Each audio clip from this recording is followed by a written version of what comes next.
Monsieur le député Mesdorf.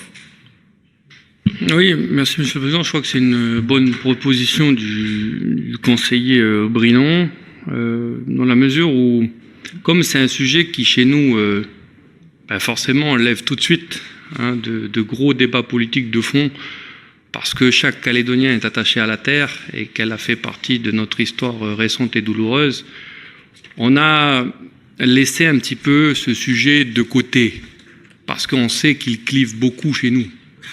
Et comme un accord tacite un petit peu entre nous, on a décidé de regarder ça de loin. Voilà. Sauf que le temps passe et les sujets calédoniens avancent et nos problématiques aussi.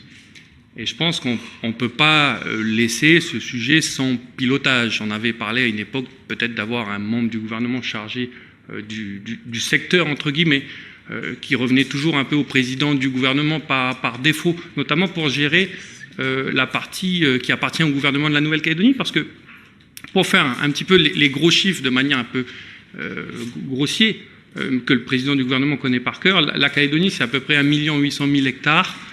Il y a grosso modo 1000 hectares qui appartiennent au domaine privé des collectivités et à 90% de la Nouvelle-Calédonie. C'est beaucoup la chaîne centrale avec des parcelles aussi sur les côtes, mais en gros c'est la chaîne. Il y a environ 500 000 hectares de terres coutumières et 290 000 hectares de terres privées et qui sont répartis de manière équivalente sur la Grande Terre, parce qu'il y a l'apport des îles qui sont forcément 100% en terres coutumières. Donc il y a un enjeu, c'est des statuts différents. Il y a la question que relevait le président Goa tout à l'heure je crois dans la lecture du rapport, qui disait l'attachement n'est pas que économique, il est aussi culturel. Au monde kanak, c'est vrai, mais l'histoire a fait qu'au non kanak aussi, au fur et à mesure. Et donc, je pense qu'on doit collectivement se pencher avec intelligence, avec hauteur de vue sur ce sujet pour savoir qu'est-ce qu'on va en faire après.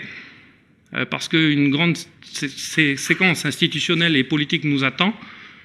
Et c'est un peu comme le nickel, le foncier ne pourra pas passer au travers des questions de fond qu'on devra mettre sur la table. Donc je pense que cette proposition est un bon début d'espace de discussion entre les partenaires politiques calédoniens. Il faut le voir comme ça.